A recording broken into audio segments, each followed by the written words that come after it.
I did it again. I muted myself. So I mute myself whenever I put up my stream to start so you don't hear me fiddling around, and occasionally I forget. All you really missed was me saying, oops, I put my logo right in front of my face. So here we are. Welcome back to week 4, episode 16 of Into the Dungeonverse. For those of you who have been tuning in regularly, you can tell that this is not my normal setup. I'm actually kind of in the corner of my space here. We're going to be going over the history of the Dungeonverse, as in, like, where did the Dungeonverse come from, both as a concept, how did I come up with it, but then also, how did the Dungeonverse come to be in this fictional world? What's the story behind it? Because believe it or not, I hope you believe it, there is a story behind it, and it is huge. So I'm going to take you on that tale today. So I will go over the schedule briefly, but for now, grab your snuggies, grab your drinks, grab your snacks. We will begin a journey together very soon. All you need today is paper and pencil and your imaginations, of course.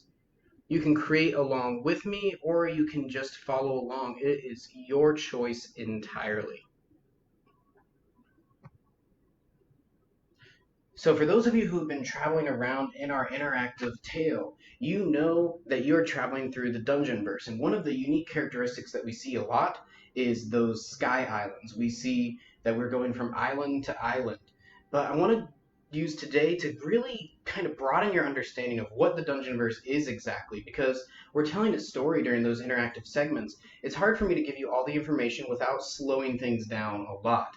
So today is going to be a little bit of information, but it's going to inform you a lot of what your world is and what you really have to contend with as you start joining more Masters of the Dungeonverse programming, not just our online interactive, but the programs that we're going to be opening here very soon, actually next week. It's one of my announcements. So I want to go over our schedule really quickly. Today is a story to start the week with me. Today the story happens to be about what we're going to do. It's going to be about the Dungeonverse. Tuesday through Thursday, don't worry, you're still getting your interactive quest. I will be here for that, and I will have your interactive quest for you. We're going somewhere very special, somewhere a long time ago and very far away, maybe related to our new program that we're starting next week. But of course, I'll tell you more in just a second. And then Friday, we're wrapping up the week with a little bit of a workshop where I tell you kind of how to create things and resources for your own very own role-playing games, whether it be with a D20 system or an established game, or a game you're making up at home on your own time. But let's start with the journey into the Dungeonverse. If you were there at the beginning, you would remember me telling you about a great tower. And the tower is key in this story, for it's in every person's story in the Dungeonverse. So let me take you back to the place, to the moment when people began to enter the Dungeonverse. The Dungeonverse Tower only visits realms of great peace, where they have established prosperity, and things have grown, and it is great and wonderful. That is when the tower will appear. One day, massive blocks, the size of houses, will start tumbling through the air, rolling on this great wind, as wind comes in from every angle, all converging on a center nexus. This center nexus is always, without fail, the capital or the strongest point in this realm, because the tower visits many realms, but it always has the same motive: to conquer and to destroy. This tower will come in. First, as I said, these large stones rolling through the clouds, but then a chain, like a giant serpentine beast, will start snaking through the sky, rolling, as it all converges over a city, whatever the city is. Whether it's a tall capital city with lots of buildings, it'll start to converge over this city, and no one knows anything about it. You see all of these blocks rolling through the sky. Things are being picked up off of the ground, and then eventually these things begin to form into a shape. one that is recognizable by anyone who can see this. It is a large and massive tower looming over your city.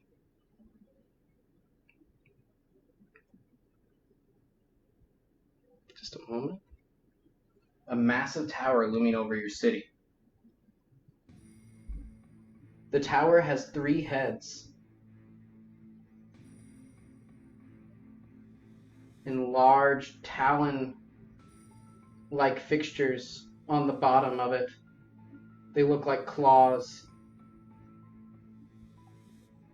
And all of these massive blocks that are rolling in begin to form this shape, begin to form this massive tower that bears 3 visages.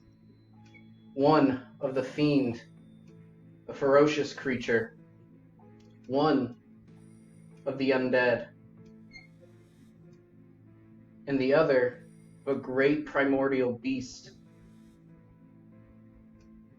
like a dragon, or something that you might see in your deepest, darkest nightmares. These shapes are wrought, they're carved into the stone, making these twisted and ferocious looking images. And this appears above your city.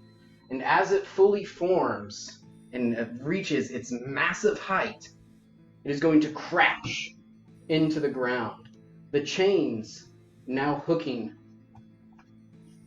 to the earth in 3 separate spots. When the chains break into the earth, you're going to see fissures open. You're going to see these big holes open in the ground, and monsters will start pouring forth, clambering with weapons in tow, and will immediately begin attacking your city without any mercy. This is a unanimous and universal experience for anyone that has been transported into the Dungeonverse. Your armies, your defenders would have risen to the cause. They would have set up to defend and to protect your people. But unfortunately, no matter what, without fail, the fight will not go well. No matter how brave your defenders, how strong their swords, eventually something terrible will happen. Eventually, those monsters will begin to overtake your people, begin to override the city and completely overrun it. And then there will be yet another crack, yet another crunch, as you see the crust of the earth will separate. But for me to really give you the scope of this and what this means, I'll need to draw another image. Where's your character? Was your character alive when the tower came? Anyone who lives in the Dungeonverse will remember this story if they were alive. If they were not, this is the story they would have told their children. This is the story that would be passed down of how they came to be in this world. But you're not there yet. There's still a little bit more.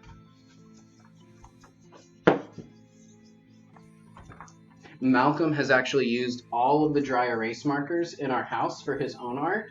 So I am using a permanent marker that I have to use some rubbing alcohol to get rid of. As you can see, it has sort of varying success. All my tests beforehand went very well, but I need to use a dry rag as well. A little bit more. But where was your character? Were they born? Were their parents there? Did they tell them this story?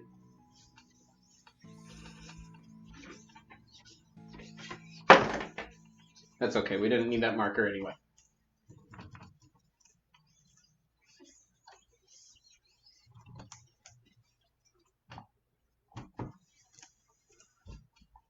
Welcome to Into the Dungeonverse, where Mr. Adam erases whiteboards for your entertainment. A cutting-edge new form of television in today's modern market.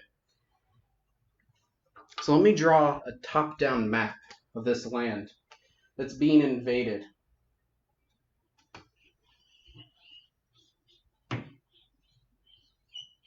If you tuned into one of my earlier episodes, I'll show you how you can make maps randomly. Of course, you can always make maps just using some squiggles.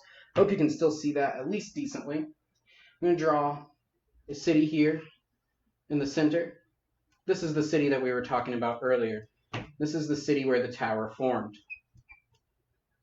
Of course, there's roads all traveling throughout this kingdom to their little villages, to their towns.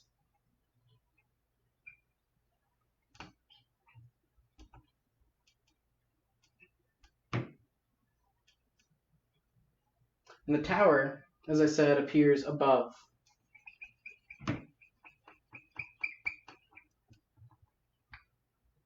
With its 3 heads and the chains. One there, and one there. Now remember, in our story, I started to describe the sound of crunching and scraping and cracking and the earth beginning to split. Well, that is exactly what is happening. As the chains dig further and further into the ground, and as the monsters pour forth, the fissures begin to widen.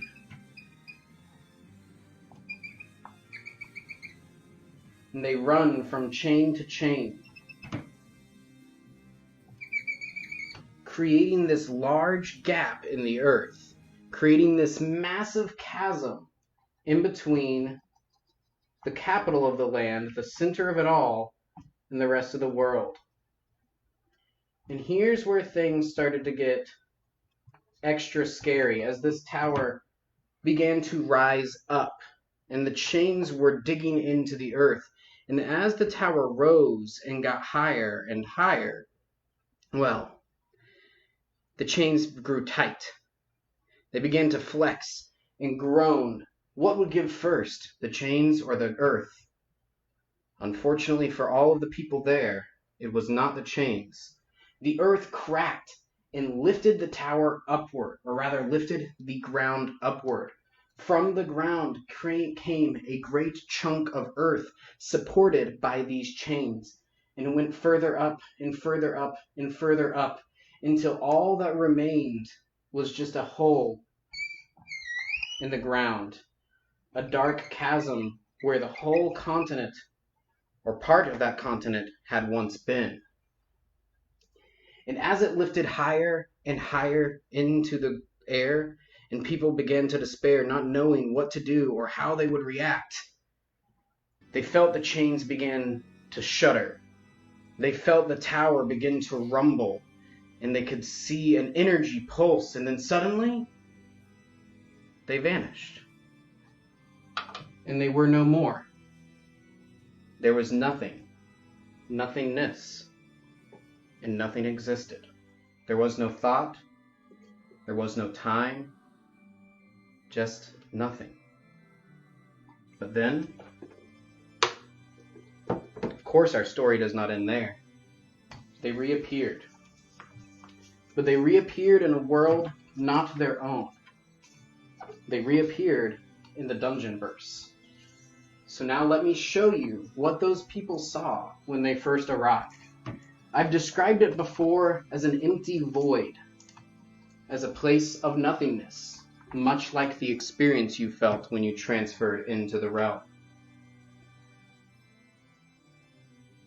All these chunks of land, for there are more than just the one from your realm.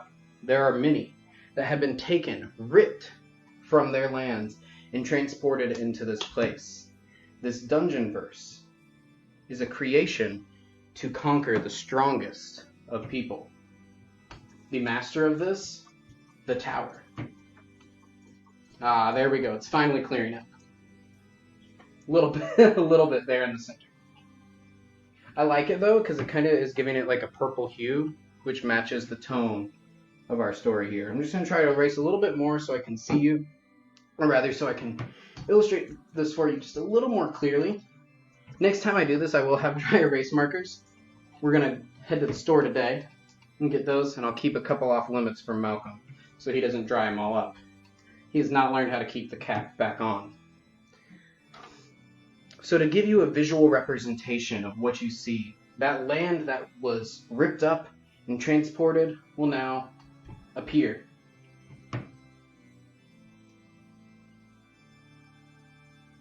As a chunk of earth floating in space. But not outer space, no. Just an empty void, just air in between island from island. So one land might be here, but it's not empty. There are others further away. There are some closer. Many islands have been pulled to this realm to be conquered. But remember that the tower always floats.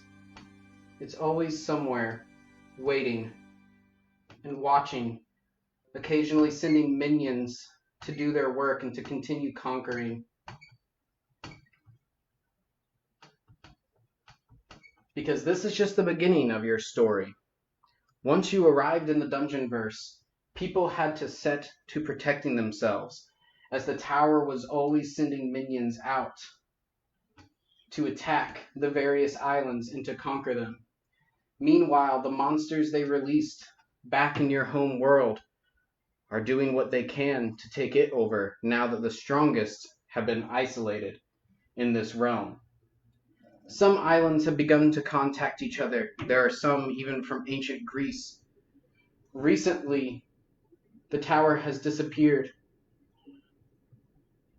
returned, and when it returned, there was a swirling black mass, a nebulous mass, in the very center of the Dungeonverse, or what looks to be the center. And when the tower came back, it was different. This was a strange occurrence, and things began to change around the Dungeonverse. If you are following along with our interactive quest, you will know that Remy indicated that this is your destination, this nebulous black mass that has appeared recently. And so here is the place where you play. This might have been the island where you started, and this might be your path as you travel to Greece.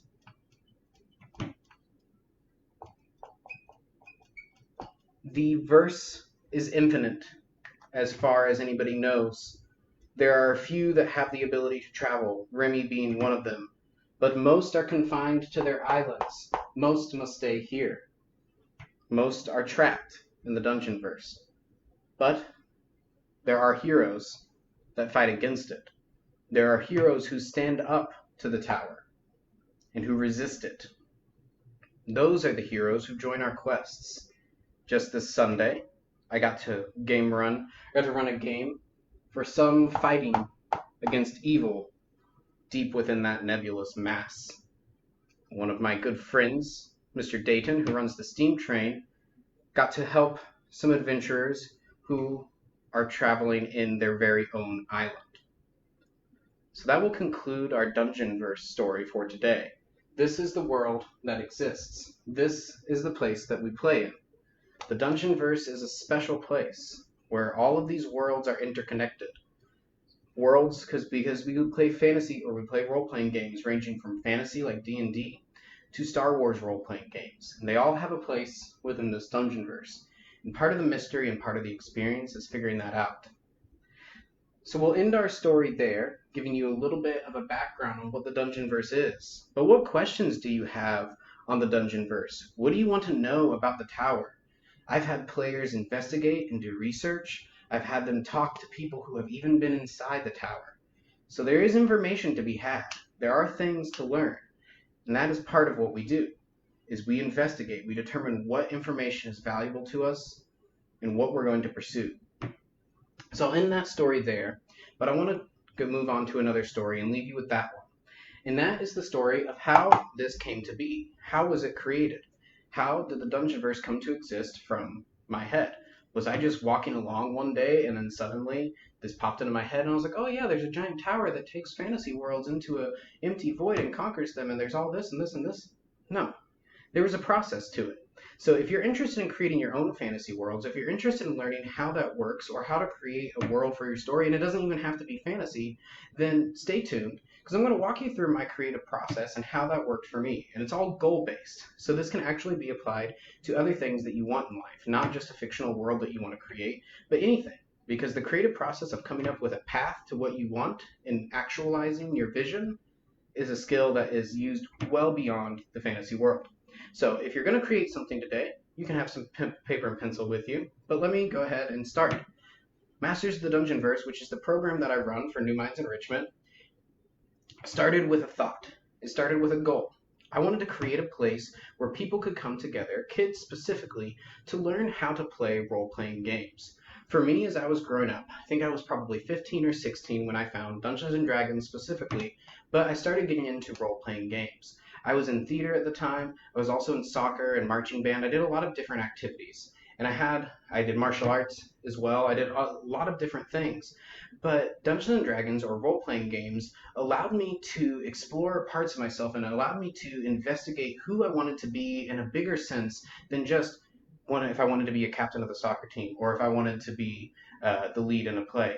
It helped me start to think about what kind of hero I wanted to be. Knowing that I'm not going to be a hero in real life, but a hero is a representation of our best ideals, the very best things about a person.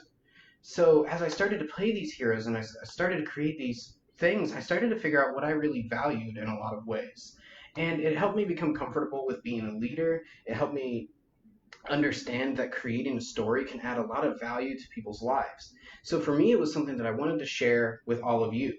So to teach you all how to play, I had to come up with a place for you to play. But I didn't just want to bring you over and say, okay, let's play a Dungeons and Dragons story that I found online or that I bought in a store. I wanted to create a homebrew campaign. That means that we made it together. And so what I started to come up with was this idea. I wanted groups to play separately because we work in the DFW area. We were starting in Frisco. I wanted Frisco to have their own area. So we made the Frisco map. But I was like, actually, I have the Frisco map. I'm going to grab it and bring it right back. I want to show you the original map for us. Oh, sorry, this is actually not our original, but it's still very cool. This is our copy. Our original is in kind of sorry shape. This is actually the map of our Frisco group. And the really cool thing about this map is it has continued to evolve and grow over time. You can't really see it super well, and so maybe I'll get a picture of it up for you. You can't see it super well, but this map actually has changed due to player actions and reactions. So I wanted to create a world that had consequences for our actions or inactions. You're going to see there's this large gap here in the middle of our map right here. That's a giant fissure in the continent, and if any of my players are out there watching, this is one of the first big mistakes that they made. They ignored a giant fissure forming in the ground, and over time, after months and months and months had passed in real life, eventually the fissure cracked open and split their continent in half. It was a huge obstacle that they had to overcome. Over here was where their home base used to be, but they actually relocated their home base to this island, which they have now renamed Snail Island. So the point that I'm trying to make by showing you this map, and I'll give you a little bit of a closer look, even though you won't be able to see me. The point I'm trying to make by showing you this map is that the world that they play in is a reactive world. It's one that grows and responds to their actions and to what they do. In fact, the world was created based off of how they responded in the prologue, which was the story that I ran you through earlier. There is actually an opportunity to play and deal with that crisis firsthand. And that was how we started. Each group will get to do something very similar. So when we're back in person and we're meeting together and you want your own Dungeonverse continent, don't worry. We will be happy to ride out to wherever you are and make that. It'll be fantastic, and we would love to do that in person again. But right now we are online. I have some exciting news about that. I'll give it to you right at the end, though. So I had this idea that I wanted them to be able to play and react in their world. But what I didn't want was, hi, Rishi, good to see you. Glad you're hopping back in. What I didn't want was someone who played over in Flower Mound or Plano to be able to affect their story in a big way, because this is a group that has worked together, whether it's about 10 or 12 kids that have fluctuated, some change, some come in, but they've built this narrative. They've actually affected the story. In the Frisco map, they have succeeded in eliminating one of the three champions of the tower. Those three heads, there's a champion for each head in every realm. And that's what is kind of the big threat. And they've actually eliminated one. And they have freed their people from the chaos. So the cool thing is that world grows and reacts to what they do, and there's a real tangible accomplishment. It's not just, oh yeah, I played D&D for a little bit and I had fun. I made a business. I created a tower. I created a home base for us. I saved an entire village, and now they have a statue of me. All of these things have happened or have the potential to happen in these stories. So then my brain started thinking, what if there was this place? What if there was a big enemy who brought continents like fractures, because I love sky islands, I've always loved them, into this place to conquer them? And then the tower came into my head, and I started thinking about that. And from there, the rest of the details for the dungeon verse just started falling out. I had a goal in mind, what I wanted, and then I started filling in things that would work. Oh, well, we could have them separated by a great amount of space. Okay, but why are they just floating in space? There's got to be a reason. Okay, well, something brought them here. Okay, what brought them here? A gigantic tower, because we don't even know who's behind the tower. We don't know what's inside the tower completely, or what's controlling it. So it's this kind of representation of evil or negativity. And the answer is out there. It can be found. I just haven't had anyone find it yet. That's not something that you're going to get quickly. It's been 2 years, and they've only learned maybe 20% of what there is to know about the Dungeonverse Tower.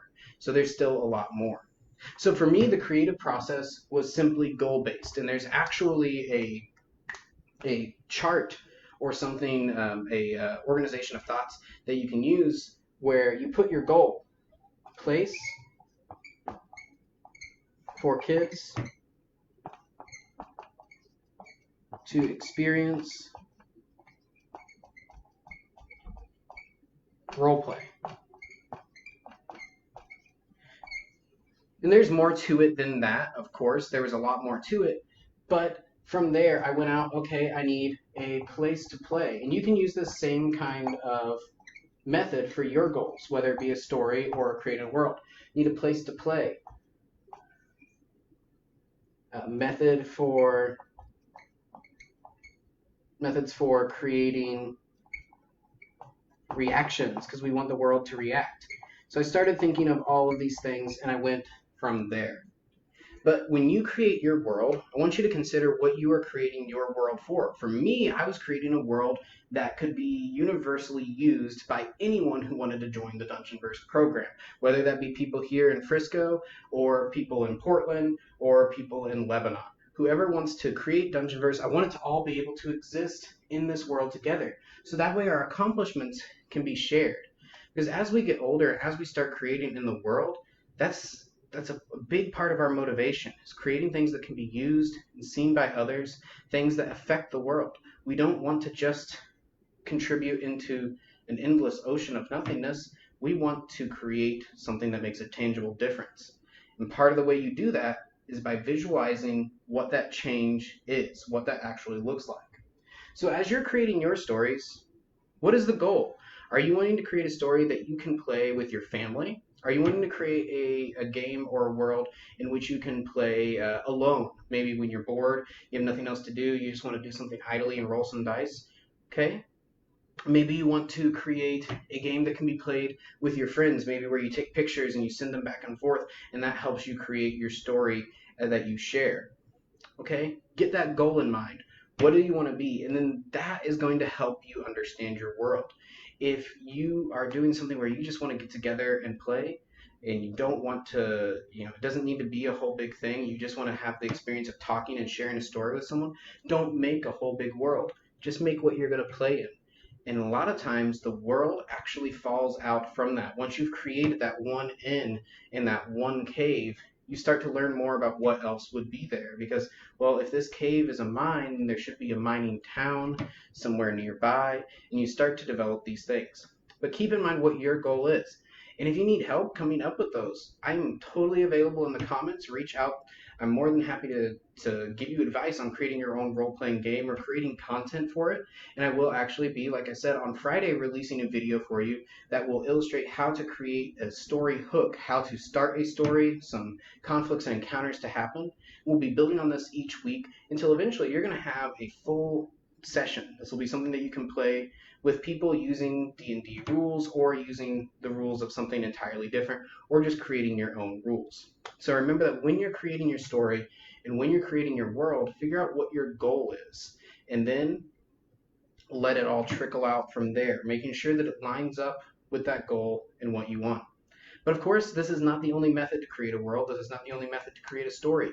There are plenty of others out there, and they're going to be different ones that work for you.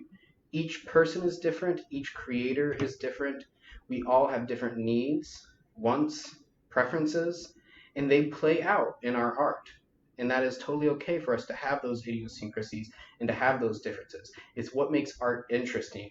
If all art was created by one person, we would get bored really, really quickly because it would all be the same thing. That's why I love when playing role-playing games, experiencing different game runners like Mr. Walter or Mr. Dorian, Mr. Dayton, sorry, um, because they all have a different style. Mr. Walter has this great ability to have the players creating the narrative in really big ways that I'm starting to learn and be able to implement into my own games. Mr. Dorian comes up with some of the most interesting characters that I have encountered. And he's doing a great job as he's actually just started game running a little bit over a year ago. So he's starting to learn all of these things, but he's applying skills from other elements of his life to do this. Because when you run a game, anyone who has run a game out there, you know that it requires a lot of mental power, a lot of creativity, and a lot of quick thinking. Okay, so that's a little bit about my creative process, about how I created the Dungeonverse. You now have a history on what the Dungeonverse is and how it came to exist thematically, or how it exists in our narrative.